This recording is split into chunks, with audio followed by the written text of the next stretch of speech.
Hi guys, welcome back to my channel. I'm kind of nervous, haven't filmed in quite a bit. I left, I want to say like a month and a half ago or 2 months ago, and the last two videos that I filmed were edited like on bed rest at home. So I don't know, I don't even know the last time I even picked up my camera. I remember what I was filming, but I don't really remember like the day. My whole entire life literally has been changed, and I went through a lot the past few months. I have like my Kleenex over here. I feel like it's gonna be kind of an emotional video, but I just wanted to give you guys an update. I didn't mean to like leave you guys, but I was dealing with a lot and pretty scary stuff. So I'm obviously no longer pregnant. I had my baby. He is the most beautiful thing I've ever seen in my life.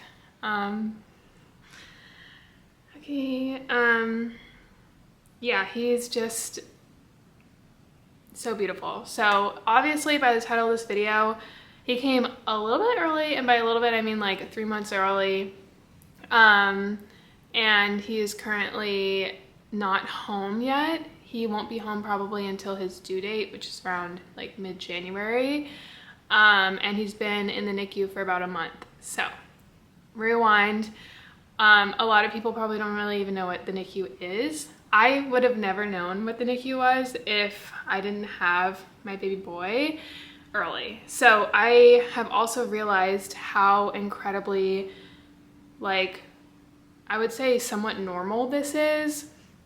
Having a baby in the NICU, like every time I tell people my story, there's like they know somebody, or they were a NICU baby, or their kids were NICU babies. It happens a lot with multiples, but it also happens even if your baby's full term. So NICU is the neonatal intensive care unit. It's for babies that are premature, babies that are sick. It's just like the baby's intensive care unit, and that is where my current baby is. So I want to give an update as to like what happened with me, and like what just happened over the past few months. So maybe if you are going through this, or you know someone who is going through this, you can kind of understand like my story. I have 33% battery, so we gotta kind of make this a little bit quick. I wrote down all of my notes from when I was in the hospital, and honestly I haven't really looked at it since because it's a little traumatic. So end of August, September, I got sick. A lot of you guys probably remember that. I was in the hospital for about 3 days. I never really figured out what it was. It was some sort of viral thing, and they tested me on so much, and I just gradually got better, like slowly but surely. I was spotting a little bit then. I had lots of infections. I had like a kidney stone that I didn't know about, fever over 103. And I never fully recovered after that. I feel like once that happened, like my pregnancy kind of just like started becoming like issue after issue after issue and concern after concern. So I think that's kind of what started it. And I was in the hospital for 3 days, 4 nights. And then come October, like beginning of October, I bled a blood clot, which when you're pregnant is extremely terrifying. If you're not pregnant, it's extremely terrifying. I've never seen anything like that before. I completely panicked, rushed to the hospital. They admitted me. I was there for another 3-4 days. And then that's when they found out that I had a funneling cervix. So your cervix dilates when you are about to give birth, and it dilates from the outside, or it like fully opens. Mine was funneling like this from the inside. So it started opening from the inside at a certain amount of centimeters, which typically means like you're about to go into labor. They sat me down with Xander for a very hard conversation, basically explaining my baby at the time, I think it would have been like 25 weeks, would have been delivered in the next few days. And like, there's like a survival rate. There's issues that come with, you know, really early labor like that.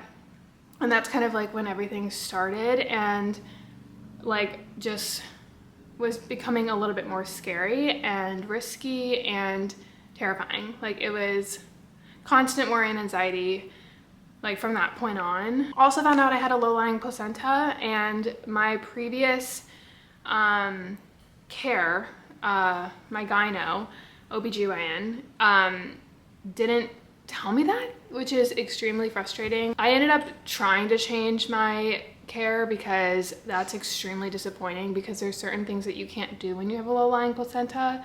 There's a thing called placenta Previa. I didn't have that. I had marginal placenta previa, which typically resolves itself within a few weeks, but when you have that, you're supposed to be on like pelvic bed rest, or pelvic rest, and like there's just certain things that you shouldn't be doing and that I was doing that I didn't know that I was not supposed to be doing because I wasn't told. There was also a few things, I'm not even gonna get into it, but I like had little like symptoms that I kept trying to like explain to them, and they just like kept writing it off like, oh, you're worrying, like this, you're worrying too much. They were getting frustrated with like me being concerned, and they kind of made it seem like I was being crazy, like you're just pregnant, this is pregnancy, blah, blah, blah. And it was just awful. Like if they would have taken a little bit more concern, I feel like I probably would have known not to do these certain things. And this is not what caused it, by the way. If you go into preterm labor or anything like that, or you have placenta previa, that's not something that causes it. There's just certain things that you shouldn't be doing. Nothing that I did caused this. It just happens sometimes. There are certain things that do cause it. Like I know a lot of people have like preeclampsia. There's a thing called like HELP. There's certain like things that you get when you're pregnant, which again, if you have these things, there's no reason as to why you have it. Sometimes it just happens. This is just how my placenta ended up lying.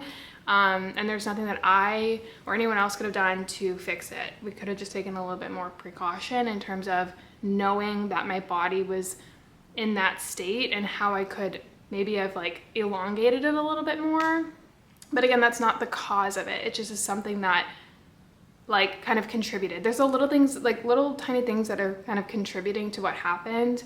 And then I had, along with the funneling, a shortened cervix. So your cervix also shortens when you get closer to labor, and mine was shortening, which meant like my body was kind of preparing itself for labor. At 25 weeks is not common because you're supposed to go 40 weeks. So I came home, was on bed rest for about 2 weeks, literally did not get up. I was afraid to go to the bathroom. I was afraid to walk. I was afraid to like move or tighten my body in any type of way. It was just awful, but I was doing my best that I could to keep them in. They also gave me progesterone suppositories, which again help with preterm labor. They gave me 2 doses of steroids, which if you know that your baby is coming early, they inject you with steroids to help develop their lungs, so when they come out they have a better chance of survival. So I got that as well, thank God. And then a week or 2 weeks later, I had a follow-up appointment with the doctor that I did not want, because my other doctor, like I wouldn't be able to see them for a while, and I needed, because I was high risk now, needed to go in every 2 weeks. And he tested me for this, it's called like a FFN test or whatever, which basically says like if you are to go into labor in the next few days, I think like whatever, it came back positive, which was terrifying. But there's also like a lot of false positives and a lot of stories where people get positive results on that and they just never really go into labor. And it's more so a reassurance test, because if it's negative, it's more likely to be accurate. But mine was clearly accurate. Okay, fast forward another like week. This was the last video that I posted where I was doing my patio. I had a really good day. I had friends coming over that night, and literally right when I stopped my camera, I went to the bathroom and bled like a huge clot that was terrifying. Like it was huge. Panicked, ran to the hospital again, was continuously bleeding. My cervix was actually dilated now, so it was 1 centimeter dilated, which means it was fully open. They gave me more steroids. I was going to go home after 3 days because my bleeding kind of stopped and things looked like I was just, at this point, it was kind of like a waiting game, and there's again nothing I could have done or anyone could have done. Like at that point, my uterus was in control.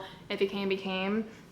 And literally the day that I was supposed to be discharged, I ended up staying like one more night because I wanted to take my progesterone suppositories, which meant I couldn't stand up for the night unless I took, like, it was just like this super like weird, ironic thing that I wanted to stay one more night. and I bled again. So thank God that I stayed, because that night my water broke. That was also terrifying. I don't really wish this on anyone, because it is really scary, you know, to know when your body is doing things that you can't control, but not only for yourself, but there's like a human being, and not just a human being, but your baby on the line. And like I said, I was afraid to like get up. I was afraid to walk. I was afraid of bleeding. I was afraid of every time I went to the bathroom, like, what was I going to see? If something happened, what was going to happen? I felt a lot of guilt because I was holding him. And again, like there's nothing I could have done. Nothing. Like at this point, it was just kind of let go, let God. That was like my theme throughout this whole entire thing, and still is, you know. But yeah, my water broke, and then that's called PPROM. That's when like your water breaks early. And that was at 26 weeks and 4 days. I had more blood clots that coming week and lots of bleeding. I was keeping him in, and for some odd reason, they kept telling me like he was the best performing baby on the labor and delivery side, because every time that they, like, something would happen to me, I'd panic, but then they would look up, like they had these two things that would track my contractions and would track his heart rate, and he was perfect. Like nothing was ever happening throughout this whole entire thing. Not one time had he ever looked bad on like ultrasounds or anything like that. So he was somehow staying in there. Like, we're just gonna keep him in there because there's no reason as to why we should be, you know, putting him into labor or getting him out early, because we want him in as like 1 day at a time. We kept saying that, like, 1 day, one more day, one more day.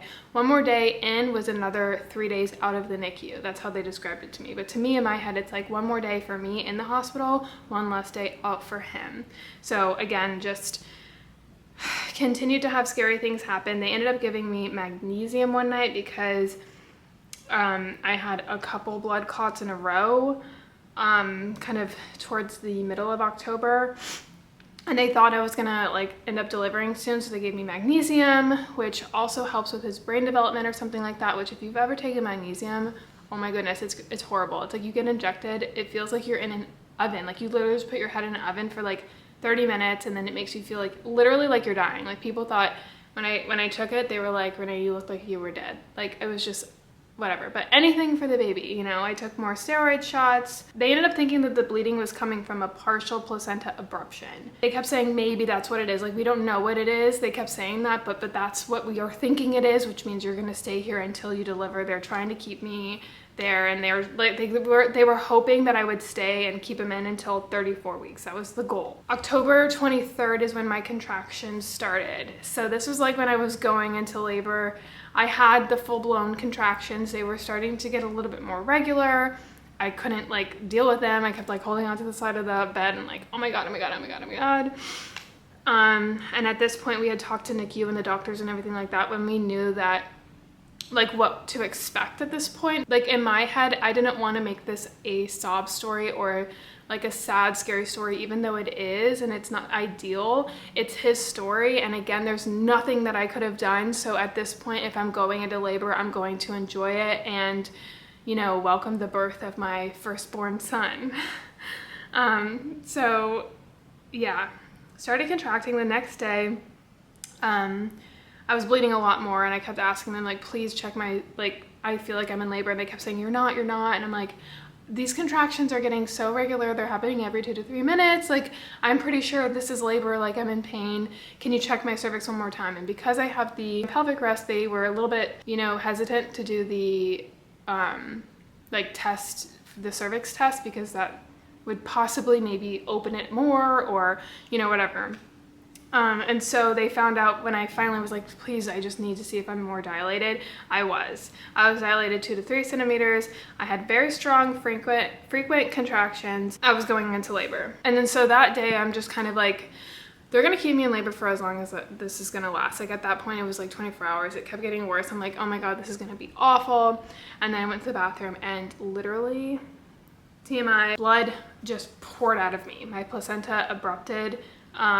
It again is the most terrifying thing, especially if you're going into preterm labor to see that. Thank God I was in the hospital because that could be really, really, really, really bad for the baby. But yeah, imagine like, it wasn't a gallon of blood, but imagine a gallon of water when you turn it upside down, it's just like boom, boom, boom, boom, boom of water. That's what it felt like, of just blood. And so at that point they ended up saying, okay, we're going in, like we're doing an emergency C-section. We're gonna deliver this baby. And he was born. They gave me more magnesium and steroids in between that. So we ended up getting like 2 rounds of 2 doses of steroids and then magnesium right before he was born. And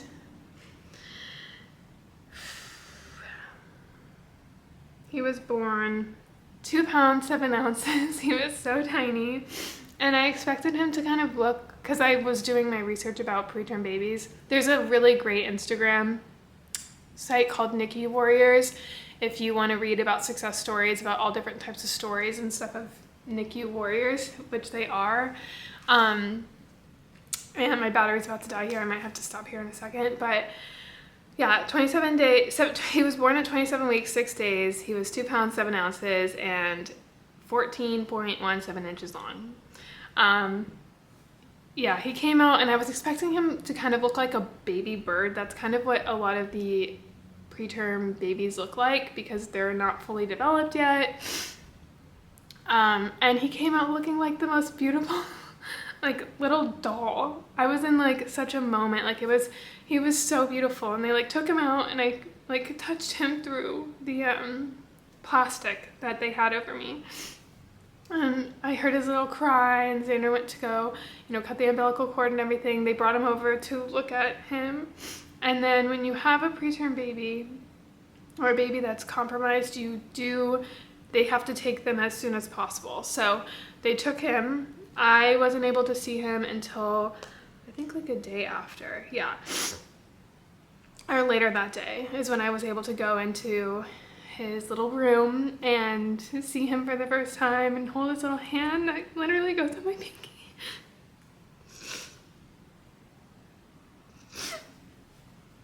Yeah.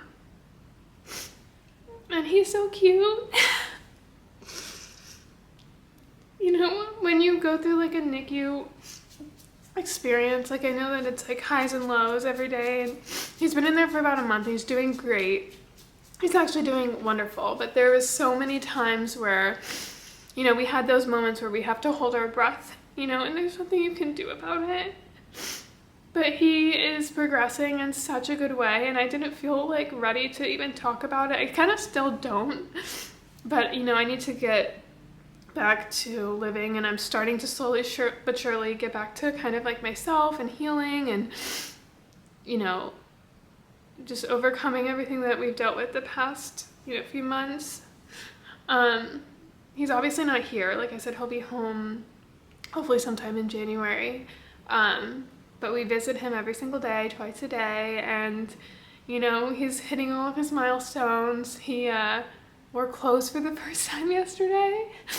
He started breastfeeding, like playing around with it. He's still really small. I can explain a little bit more about, his like NICU babies and preterm babies and stuff, because there's a lot that goes into it that I feel like if you've never been through it, you don't really understand, and that's just like a whole nother video for a separate time. But he is growing. He's now 3 pounds, 12 ounces, I think. And he's getting bigger every day. He looks just like Xander. He's adorable. He has like his little hair is growing, and he's literally like the most perfect baby ever. Like ever. And I don't know if I'm biased because he's my son, but literally I look at him and I'm like, wow, he's like freaking perfect. Yeah, that's what's been happening. Yeah, that's all I'm gonna say about him right now.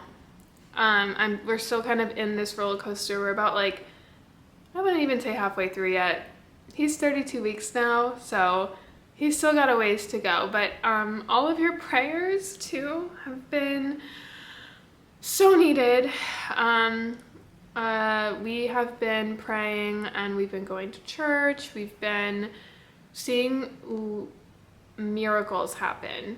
Like I said, at some point there was a very scary moment after he was born that we didn't really see much hope for, but we continue to have hope, which is extremely important if you have a preterm baby or a baby in the NICU, is to give them positive experiences, show love, like tell them they're going to be strong, because there's studies out there that helps a lot. Prayer helps a lot. Being positive helps a lot.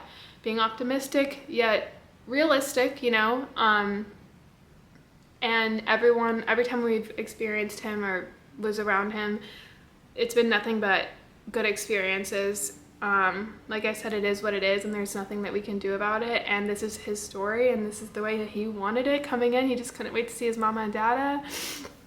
So we're gonna just, you know, enjoy every minute, NICU or not, and I'm so thankful that he's here and healthy, and I'm so thankful for the nurses and the doctors and everyone. Just like, his whole story is just, even you guys like praying all around the world is just insane to me. So yeah, my battery is literally about to die, so I'm going to end the vlog, or I'm gonna end the vlog. I haven't done this in a while, give me a minute. I'm going to end the video.